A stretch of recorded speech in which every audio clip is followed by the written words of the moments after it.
वारंवार ज्ञान उदय और ज्ञान घन सतगुरु शंकर रूप नमो नमो बहुवार हैं सकल सुपूजन भूप बंदा गुरुपद कंज कृपा सिंधु नर रूप हरि महामोहतम पुंज जासु वचन रवि कर निकर धन्य धन्य सतगुरु सुखद महिमा कही न जाय जो कछु कहो तुम्हारी कृपा मौतें कछु न वसै।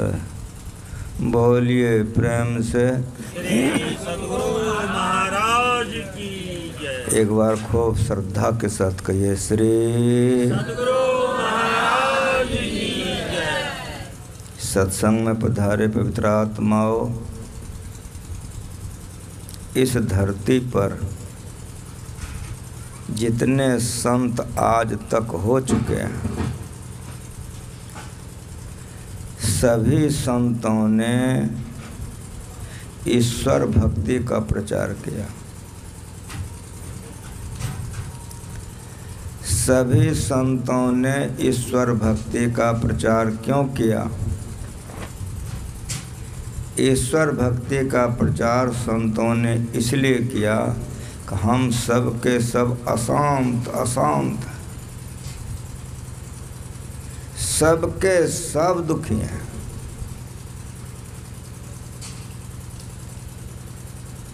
संसार की वस्तुएं हैं, पति है, पत्नी है, धन है, परिवार है, कोई डॉक्टर है, कोई इंजीनियर है, कोई राजा है, कोई भिखारी है, लेकिन तमाम के तमाम सब के सब अशांत हैं।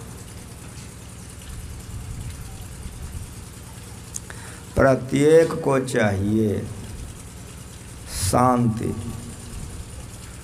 ये संत मत का मंच है, सारे संतों का ज्ञान है, सारे विश्व को एक करके रखने के लिए संत मत है। दुनिया का कोई भी व्यक्ति इसको खंडन नहीं कर सकता कि हमको शांति नहीं चाहिए। कुछ भी बन करके है, शांति चाहिए। वह शांति किधर चलकर मिलेगा? परिवार प्राप्ति से या धन प्राप्ति से या प्रतिष्ठा प्राप्ति से? बहिर्मुख होकर के शांति की प्राप्ति नहीं होती है। बहिर्मुख से विषयों का भोग होता है और विषय भोग में अशांति बनी रहती है। इसीलिए संतों ने कहा कि ईश्वर की भक्ति करो तो शांति मिलेगी, तुम्हारा कल्याण हो जाएगा। अब इसको थोड़ा सा आप लोग समझिए। ईश्वर भक्ति में दो शब्द है, पहले है ईश्वर, फिर है भक्ति। भक्ति कहते हैं सेवा को, भक्ति कहते हैं सेवा को। तो किसकी सेवा? ईश्वर की। ईश्वर किसको कहते हैं? यही जानना चाहिए, यही जानना चाहिए। और ये जान करके जो भक्ति करेगा उस शांति की ओर जाएगा। ये जान करके भक्ति नहीं करेगा तो जन्मते रहेगा, मरते रहेगा, दुख के चक्र में पड़ा रहेगा।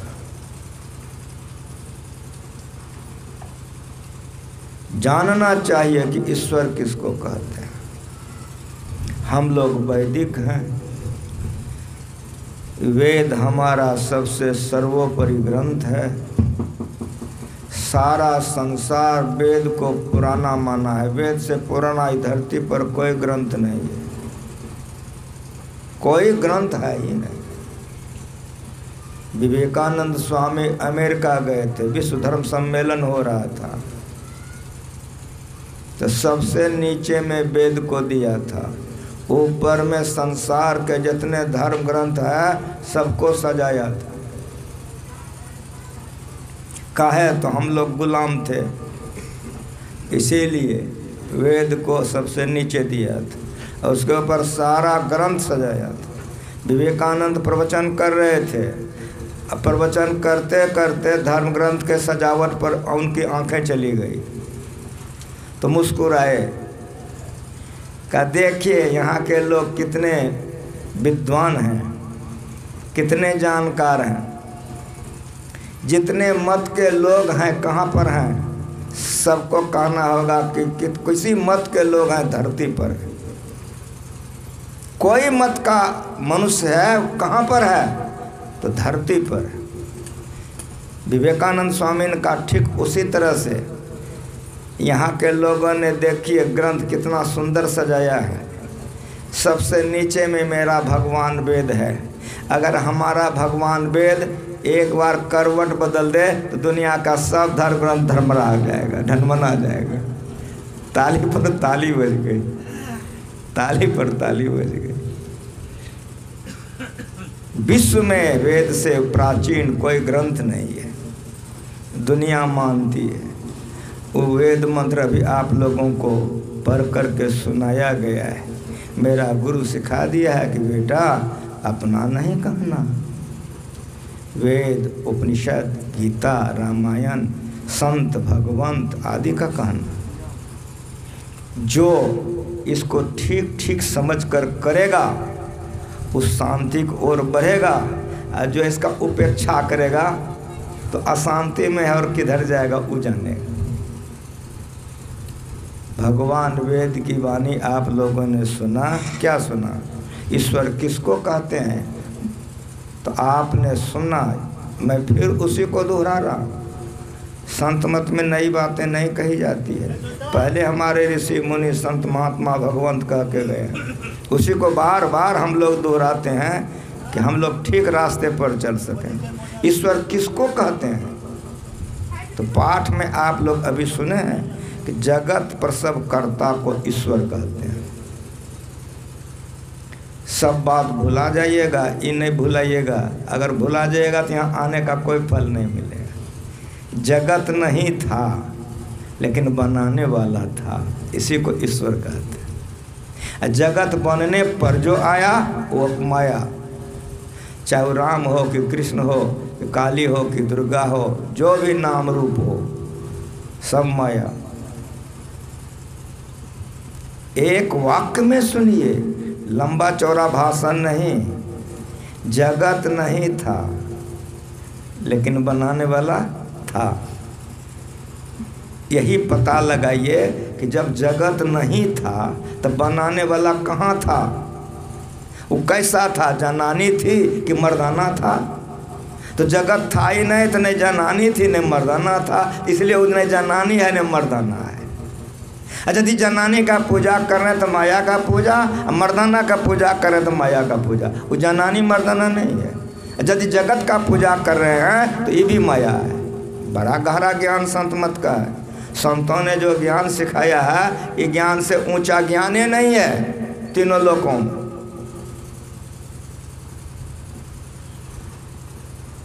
जगत प्रसव करता ईश्वर। हम संस्कृत नहीं बोल रहे हैं, अर्थ बोल रहे हैं कि आराम से समझ जाइए। जगत प्रसव करता ईश्वर। माँ बहन प्रसव करती है, विचार करके कहिए, पहले माँ होगी ना तब न संतान होगा। प्रसव करना, रचना करना, सृष्टि करना, बना देना, जैसे समझिए। यहाँ सृष्टि शब्द है। जगत प्रसव करता ईश्वर ने। जगत प्रसव करता, प्रसव शब्द है। जगत का प्रसव जिसने किया है वो जगत की माँ है और जगत का बाप है, लेकिन उन्हें जनानी है न मर्दाना है। उस परमात्मा में मौज हुई, मौज में कंप हुआ, कंप में शब्द हुई, शब्द से प्रकाश बना, प्रकाश से अंधकार बना। इसी अंधकार में हम लोग मरते जन्मते हैं। कब से जन्म मर रहे हैं? तो जब से सृष्टि बनी है तब से जन्मते मरते हैं। तमाम दुखों में सबसे विशेष दुख क्या है? मरना जन्मना, नहीं चाहते हैं मरना, मरना पड़ता है। हम नहीं चाहते कि नरक में जाएं, लेकिन माँ के पेट में जाना पड़ता है। इससे आप छूट जाइए। किसकी उपासना करने से होगा? संतों ने कहा ईश्वर की भक्ति से। वह ईश्वर कैसा है? तो वेद भगवान कहता है जगत प्रसव करता है। उन्होंने जगत को बनाया है। उन्होंने ब्रह्मा को बनाया, विष्णु को बनाया, शिव जी को बनाया, उसी ने सरस्वती लक्ष्मी को बनाया, उसी ने जगत का सृष्टि किया है। धन बना दिया तो धन का मलकान, विद्या बना दिया तो विद्या का मलकान, पानी बना दिया तो पानी का मालिक, हवा बना दिया तो हवा का मालिक। सब वो मालिक का नौकर चाकर है। वो एक है, वो अनेक नहीं है। और सब जितना नाम हम सुना रहे सब उसका नौकर चाकर है। उसको हम लोग अपने शब्दों में ईश्वर कहते हैं, परमात्मा कहते हैं, ब्रह्म कहते हैं।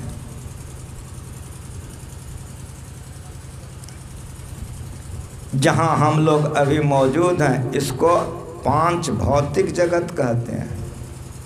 पांच भौतिक जगत क्यों कहते हैं? तो पांच भूत से बना हुआ है। वह पांच भूत क्या है? मिट्टी, जल, अग्नि, हवा और आकाश।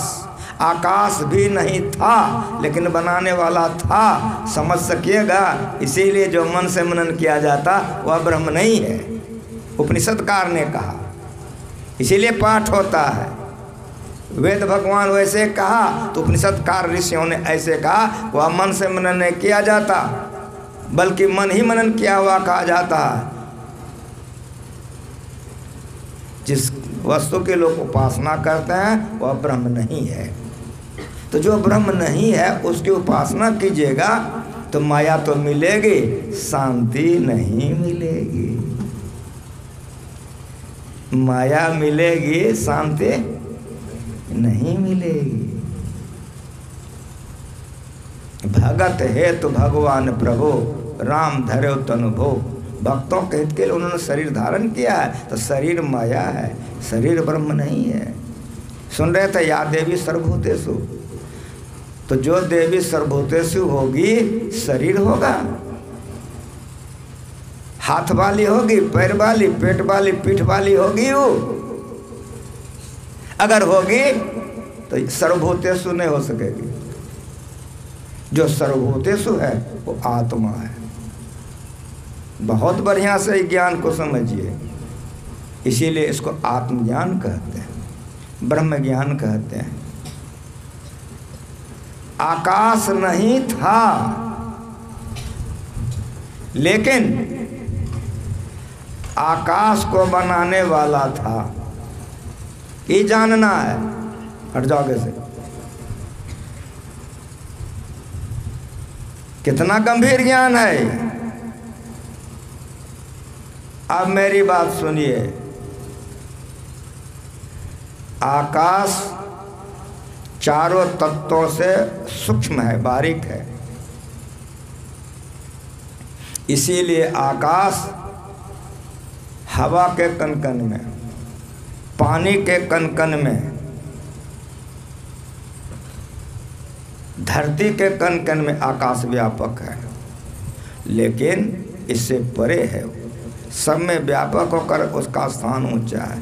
परमात्मा बनाने वाला इससे बारीक होगा कि नहीं, इसको विचार लीजिए। ये विचारने के लिए बुद्धि योग है, इसी को बुद्धि योग कहते हैं। ये सत्संग है।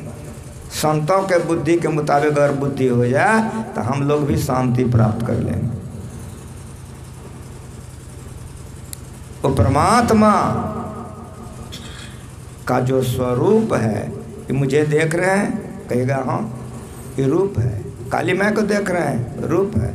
दुर्गा माँ को देख रहे हैं, रूप है। रामकृष्ण को देख रहे हैं, रूप है। डमरू बजा रहा है, तीर चला रहा है, बांसुरी फूंक रहा है, सब रूप है। तो रूप माया होती है, रूप ब्रह्म नहीं होता है। तो रूप का पूजा कीजिएगा, पूरा पूरा शांति नहीं मिलेगा। अभी आप सुन रहे थे, हमारे रजनीश बाबा महाभारत सुना रहे थे। कौरव पांडव की लड़ाई हुई सुन रहे थे। पांडव की जीत हो गई, पांडव राजा बन गया, शांति मिली कि नहीं सो बताइए आप लोग। भगवान का दर्शन, बहुत बढ़िया से सुनिए, संत मत का ज्ञान बहुत श्रेष्ठ ज्ञान है, बहुत ऊंचा उम्दा मीठा ज्ञान है। जो संत मत में आ जाएगा शांति को ओर जाएगा, जो संत मत को ठुकराएगा वो सब दिन अशांत में रह जाएगा। भगवान के साथ में अर्जुन रहने वाला, रथ चला के जिता देने वाला, भगवान चले गए, ये राजा बन गया, शांति मिली कि नहीं सो कहिए। घर में विधवा, गांव में विधवा, नगर में विधवा, पांचों भाई रो रहा है, द्रौपदी रो रही। तो भगवान का दर्शन करने पर भी, राज जिता देने पर भी, चक्रवर्ती सम्राट बना देने पर भी, सारी खींचने से बचा देने पर भी, विराट के यहाँ लाल जूता खाने से बचा देने पर भी, रथ चला करके जिता देने पर भी शांति मिली कि नहीं? हाँ कहिए। ये ज्ञान संत मत का है। झूठो फूसो कुछो से कुछ तो कुछो से कुछ मिलेगा, शांति नहीं मिलेगी। राम भगवान है ना, कहिएगा हाँ भगवान है। उनके पिता दशरथ जी हैं, कहिए हाँ।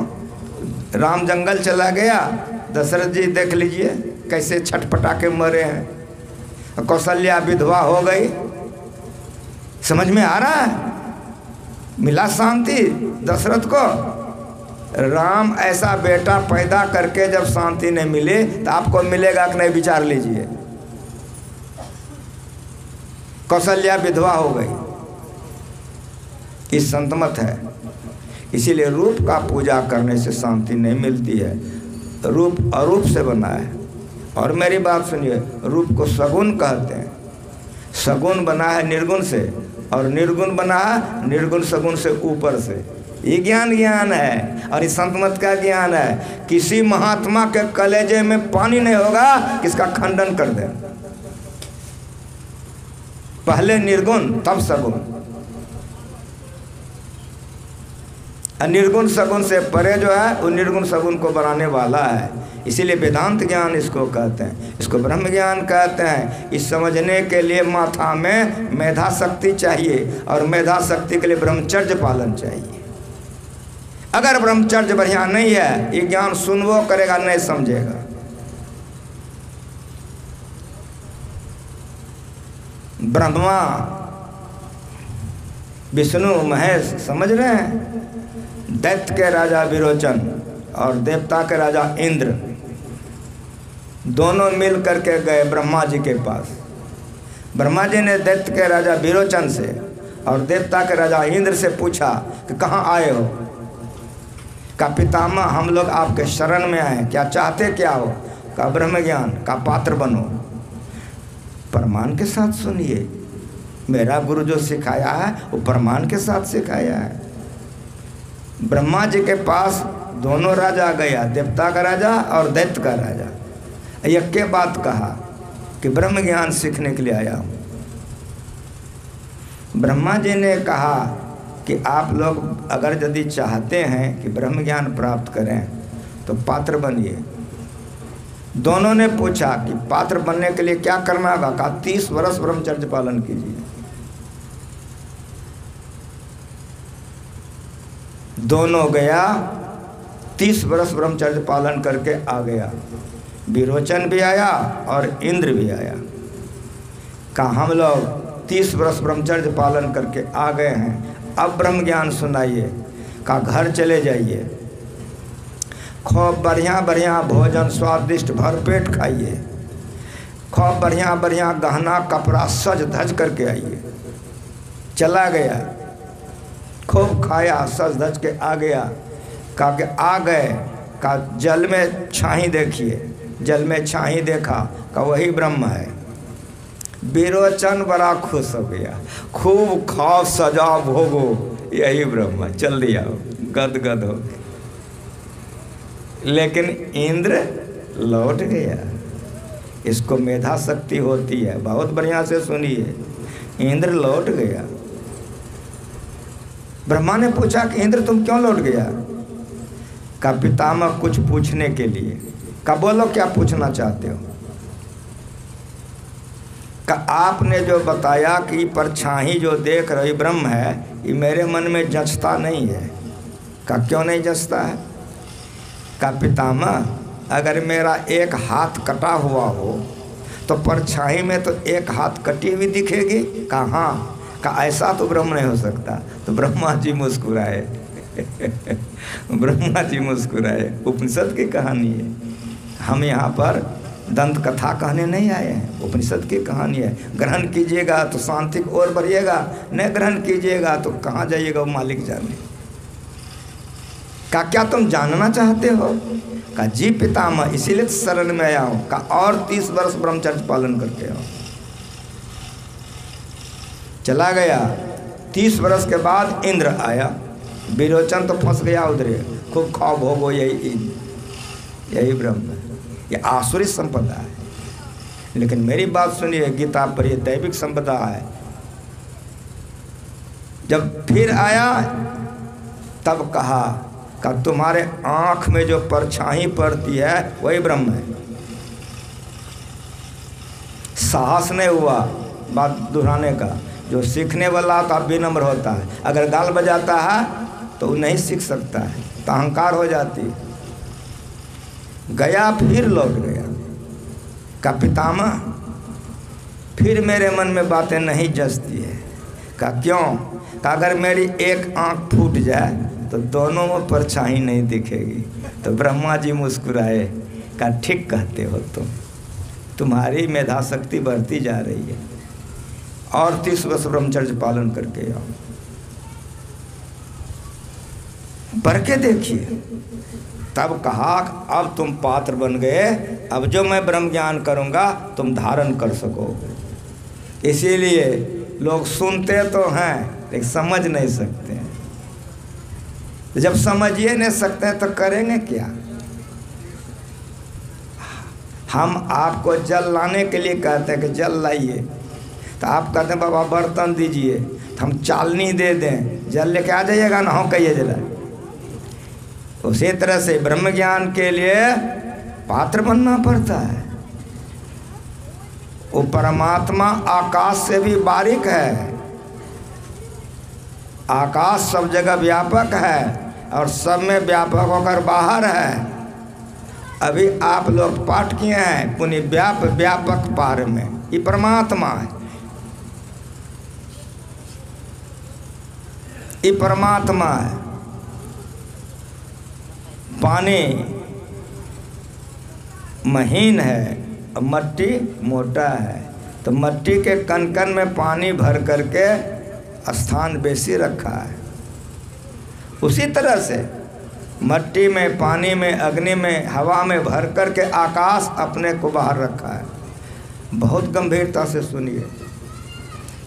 आकाश है और आपका मन है। आप लोग सत्संग करने के लिए घर से आए हैं। आप लोग सदगृहस्थ हैं, शादीशुदा हैं, नहरा ससुराल आप लोगों का है। हम जैसे बोले ससुराल गए कि नहीं आप लोग, तो मन गया आ गया। यदि आप लोग भागलपुर कुप्पा घाट गए हैं तो मैं कुप्पा घाट बोला तो आप भागलपुर गए और आ गए। मतलब समझ रहे हैं मैं क्या समझाना चाह रहा हूँ? इस आकाश में मन भागलपुर गया और भागलपुर से मन लौट करके आपके पास आ गया। अब इसको विचारिए, आपका मन है और ये आकाश है। ये आकाशे का ओर छोड़ने लग रहा है। मन आकाश से महीन है, इसीलिए मन भागलपुर गया, भागलपुर से आ गया। लेकिन आप अपने मन में आकाश को घुसाइए, नहीं घुसेगा। मन से बुद्धि सूक्ष्म है। अगर मन के कहे अनुकूल हम लोग चलें तो रास्ता पर लात जूता तुरंत लग जाएगा।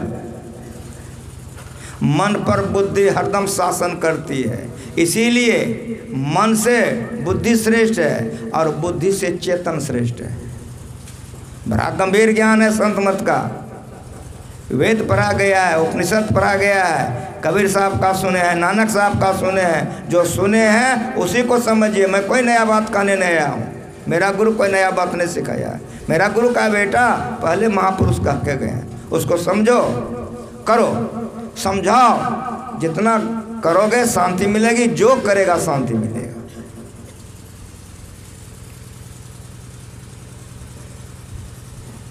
चेतन सूक्ष्म है, आपका शरीर है, मेरा शरीर है, इसमें चेतन है। ज्ञानमय पदार्थ को चेतन कहते हैं। जब गहरे नींद में सो जाइए आपको हम छू रहे हैं तो नहीं जान सकिएगा, अभी छुएंगे तो जान जाइएगा, उसी को चेतन कहते हैं। हमारा जन्म हुआ, आपका जन्म हुआ, चेतन शरीर में था, रोने लग गए तो माँ खिला रही है, बाप गोदी में लिया। अगर चेतन शरीर में नहीं रहे तो माँ गोदी से उतार देगी, बाप गार के आ जाएगा, वो मुर्दा है। और आप अभी सुने हैं कबीर साहब के वाणी में, चैतन्य चैतन, कितना गंभीर ज्ञान है। हंसी ठिठोली गाने बजाने का अलग है, लेकिन संत मत गंभीर ज्ञान है, बड़ा बारीक सूक्ष्म ज्ञान है। उस चेतन को जिसने पैदा किया है वह चैतन्य चैतन। कबीर साहब का बीजक है, महान ग्रंथ है कबीर पंथियों के लिए। ये बीजक से कह रहा हूँ।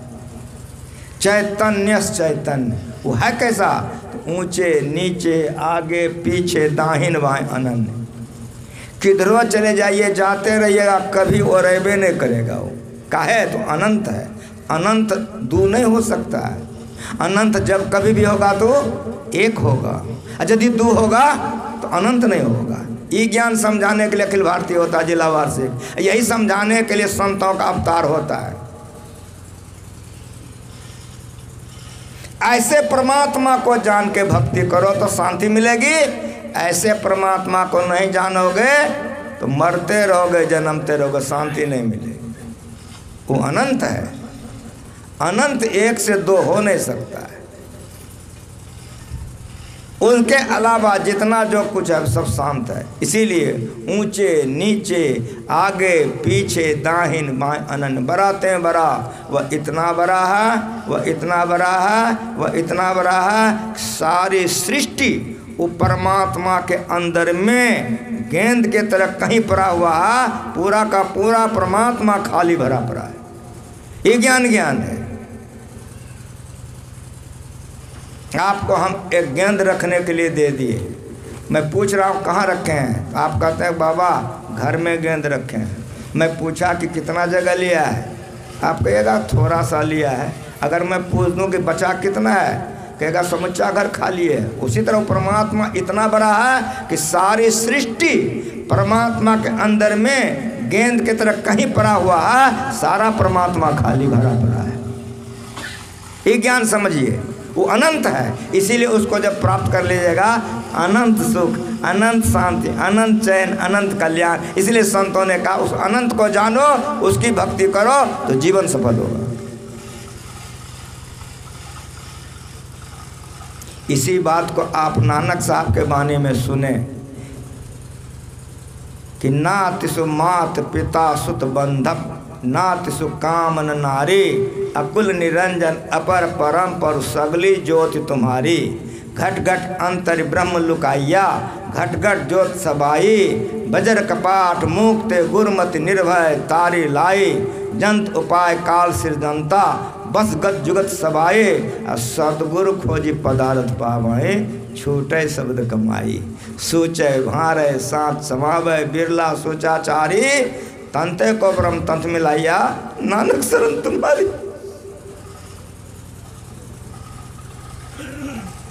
पवित्र बर्तन में पवित्र वस्तु अटती है।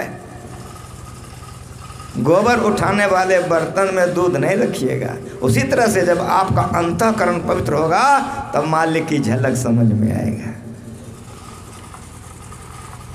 सूचय भारे साथ समावय, बिरला सुचाचारी, तंत को ब्रह्म तंत्र मिलाया, नानक शरण तुम्हारे। संतों ने उस परमात्मा के संबंध में इस तरह से पढ़ाया है। उसको माय नहीं है, उसको बाप नहीं है, वो परमात्मा है। और यदि माय है और बाप है, वो परमात्मा नहीं हो सकता है, वो माया होगी। नाथ सुमात पिता सुत, बेटा नहीं है उसको। बंधप भाई नहीं है उसको। अगर ऐसा किसी का आप पूजा कर रहे हो, जानते हो, ये माया को जानते हो, ब्रह्म को नहीं जानते हो, इसलिए शांति नहीं मिलेगी। नाथ सुमात पिता सुत बंधप, बेटा नहीं है, भाई नहीं है, माँ नहीं है, बाप नहीं है। समझ में आ रहा है? इसीलिए गुरु महाराज जी हम लोगों को सिखा के गए हैं कि उपकारी के उपकार को याद करो।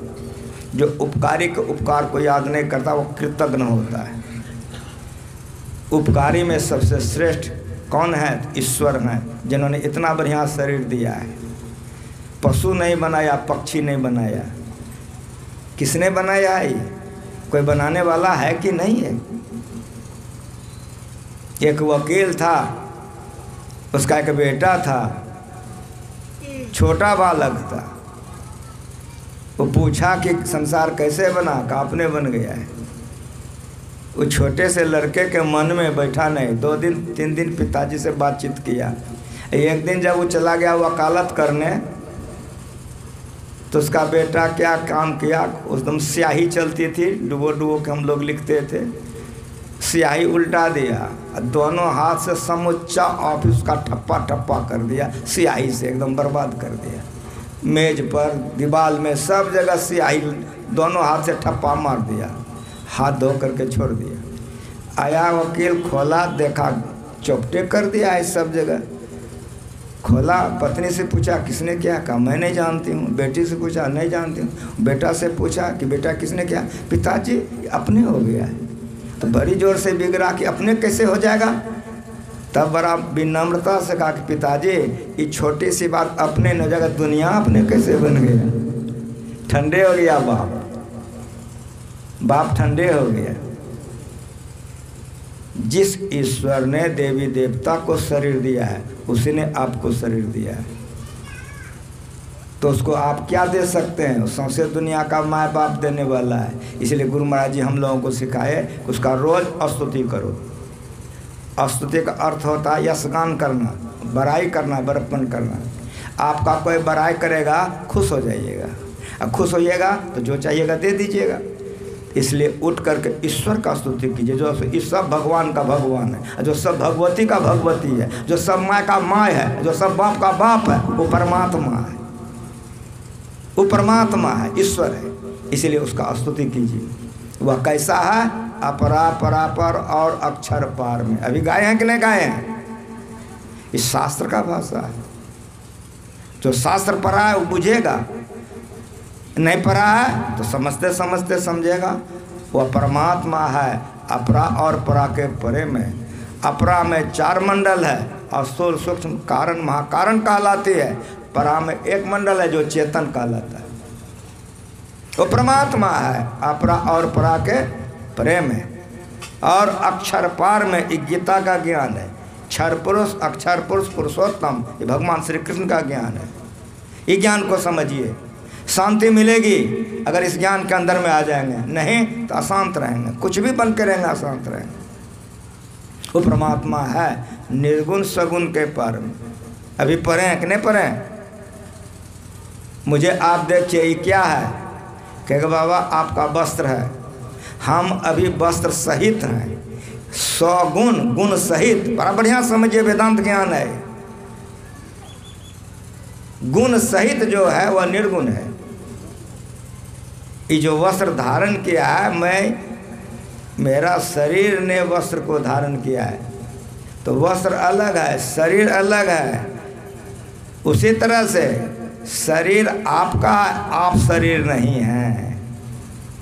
शरीर को सगुण कहते हैं, लेकिन शरीर में रहने वाले को निर्गुण कहते हैं। राजकिशोर बाबू को जला दिया गया कि नहीं? कितने पुण्यात्मा थे। यह धरती कितनी अच्छी है कि इस धरती पर गुरु महाराज जी का पदार्पण हुआ है। इस धरती पर संशयवा साहिवा कितना बार है, हम रात को गिनती है नहीं है। उनके परिवार से मेरा अपनापन था। राजकिशोर बाबू से हमारा कितना अपनापन था, उसका बेटा, उसका पतोहू, उसके परिवार के लोग जानते हैं कि कितना अपनापन। हम रात को गिनती ही नहीं है हम कितना बार आए। जहाँ अखिल भारतीय होता था, राजकिशोर बाबू जाते थे, भोले की जो माँ थी 2 गो थैला में सामान लेके जाती थी, एक थैला तू रखती थी, एक थैला मेरे पास भेज देती थी। तो हम राजकिशोर बाबू को कहते थे कि यहाँ क्यों ले आए, ये रखी वहाँ का करना है, आपका अलगे है, वो हमरे लोग हम लोगों के लिए अलगे लाई है। इतनी श्रद्धा थी बेचारी।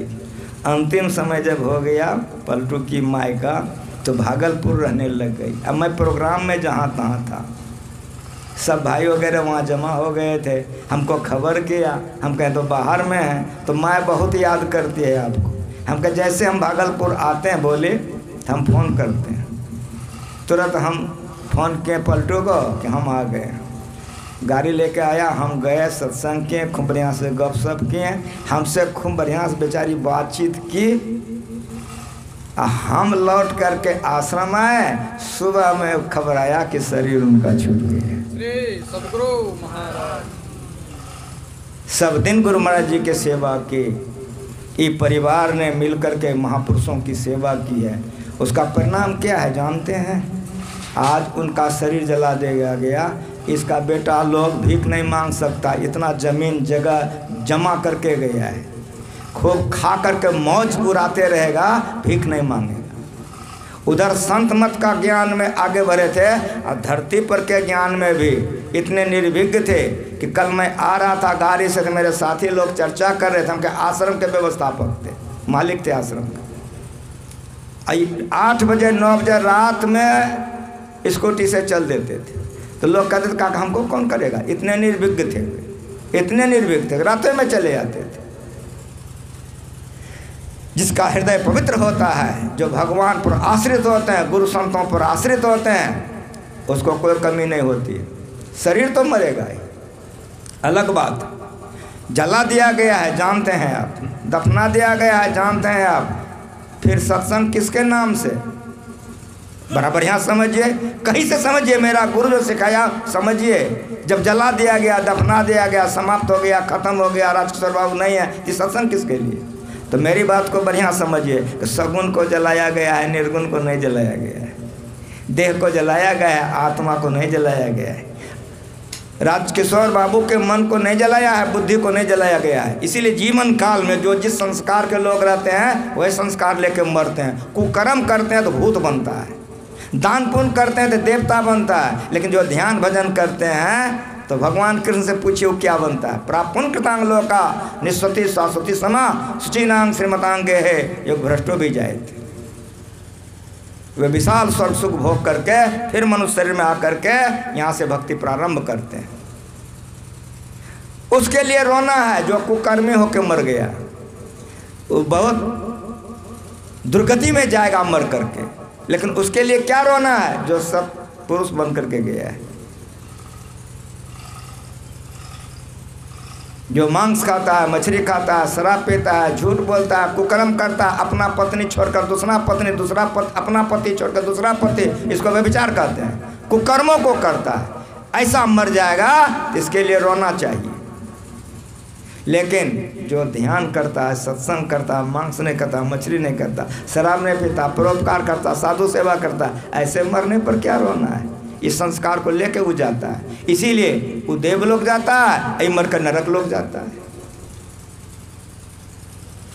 हम आप उनको नहीं देख रहे हैं, लेकिन राजकिशोर बाबू तो हम लोगों को देख ही रहे हैं। छत पर चले जाइए, आप देख सकते हो। उसी तरह से सूक्ष्म लोक के जो वासी हैं, मृत लोक के लोगों को देखते हैं, वो निर्गुण है। उसको जीवात्मा कहते हैं, उसको सूरत कहते हैं, आदि आदि शब्दों से सुनिए। शरीर जलाया गया, लेकिन वे हैं जो अच्छा स्वभाव वाला होता है, अच्छा कर्म करने वाला होता है, अच्छाई में जाता है। जो बुरा कर्म करने वाला बुराई में जाता है। इसीलिए वो परमात्मा को जानिए। अभी हम लोग पढ़े हैं, जीव आत्म प्रभु का अंश है, जस अंश नव को देखिए। घटमट प्रपंचन जब मिटे ने अंश करना चाहिए। ला से लपेटी हुई लकड़ी को रख दीजिए, आग के सामने में लाह चू जाएगी। उसी तरह से इतना भजन अभ्यास कीजिए, स्थूल सूक्ष्म कारण उतर जाए, चेतन आत्मा बच जाएगा। चेतन आत्मा से परमात्मा का दर्शन होगा। ये ज्ञान है। वेद में, उपनिषद में, गीता में, रामायण में संतों ने कहा है ये आँख से माया दिखेगी, परमात्मा नहीं दिखेगी। परमात्मा को देखने के लिए आत्मदृष्टि होती है। अभी हम लोग जो देख रहे हैं ये जागृत की दृष्टि है, सपनाते हैं स्वप्न की दृष्टि है, घर में सामान है देख रहे हैं मानस की दृष्टि है। जो भजन ध्यान करते हैं दिव्य दृष्टि होती है, तो दिव्य दृष्टि से देवता लोगों का दर्शन कर सकते हैं, जा सकते हैं, आ सकते हैं। परमात्मा का दर्शन नहीं होगा और भजन करना होगा, उसको नादानुसंधान कहते हैं। तो आत्मदृष्टि होगी, आत्मदृष्टि से परमात्मा दिखता है। रूप, स्वरूप, स्वरूप। तो स्वरूप मन आत्मा, वो दुर्गा माँ की आत्मा हो कि काली माँ की आत्मा हो, हमारी आत्मा हो कि आपकी आत्मा हो, आत्मा अलग अलग नहीं होता है। वायोर्यथैको भुवनं प्रविष्टो रूपम रूपम प्रतिरूपो बहुवः एकस्तथा सर्वभूतांतर आत्मा रूपम रूपम प्रतिरूपो बहिश्च। हमारे ऋषियों ने कहा हवा विविध में भरकर विविध रूप होता है, लेकिन कोई रूप हवा का नहीं होता है। इसको मैं ऐसे लोगों को समझाता हूँ कि आपका लड़का आया बैलून लेकर के, बैलून लंबा है तो आपका लड़का कहता है पिताजी हवा लंबा है, तो दूसरा लड़का आ गया फुटबॉल लेके गरजने लग गया कि पिताजी देखिए कितना गलत है, हवा गोल है। तो तीसरा बेटा आ गया साइकिल का ट्यूब लेके, वो चक्राकार है। अब एक बेटा कह रहा है हवा चक्राकार है, दूसरा बेटा कह रहा हवा गोल है, तीसरा बेटा कह रहा हवा लंबा है। फैसला कीजिए लंबा है कि गोल है।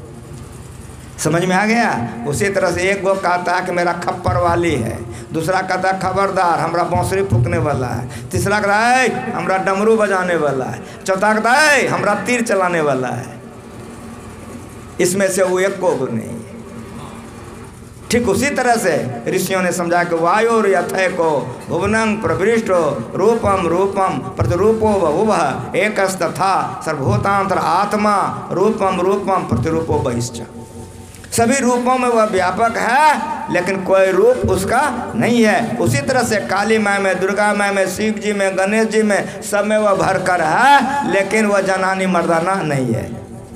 जिंदों में रहकर न जिंदा कहाता, जिंदों में रहकर न जिंदा कहाता, मुर्दों में रहकर न मुर्दा कहाता, सभी के परे जो परम तत्वरूपी सोई आत्मा है, सोई आत्मा है। उसी आत्मा के द्वारा परमात्मा की प्राप्ति होगी, लेकिन होगी कैसे? तो सद्गुरु करुण कर तर धर में ही जावे पार में। जब तक अच्छे गुरु नहीं मिलेंगे तब तक यह सही ज्ञान नहीं मिलेगा। जब तक सही ज्ञान नहीं मिलेगा, सही रास्ता नहीं मिलेगा, और सही रास्ता नहीं मिलेगा तो हम लोग भटकते रहेंगे। इसलिए सत्संग रीच कीजिए। ये ज्ञान में परिपक्व हो गए, वह ब्रह्म न जनानी है न मर्दाना है, वह जड़ चेतन से परे है, और वह गुरु चरणाश्रित जो होते हैं, ये ब्रह्म ज्ञान सुनते सुनते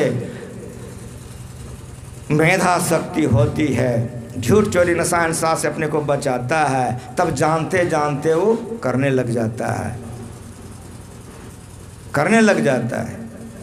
नहीं तब आदि मध्य अफसाना, अमित प्रभाव वेद नहीं जाना, भव विभव प्राभव कारणे सर्वस्व विहारणे सर्वस्व विमोहिनी। सीता जी की स्तुति है गौरी जी से।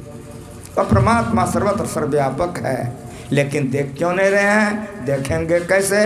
आदि आदि बातों को हम आप लोगों का सेवा में अपराहंग बेला में कहेंगे। लोग घर ही देखने लग गया, कोई ठोर चाटने लग गया। हम समझ गए कि वो अब आत्मा को छोड़ दें, अब पेट के तरफ चले। एक भजन हमारे गायक गाएंगे, रजनीश बाबा, आप लोग सुन लीजिए। आरती होगी, खूब पुष्ट से खा पी लीजिए, सो लीजिए।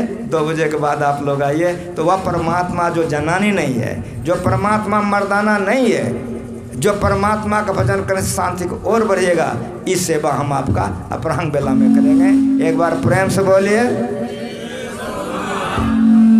माइक रजनीश बाबा को दीजिए, वे भजन गाएंगे।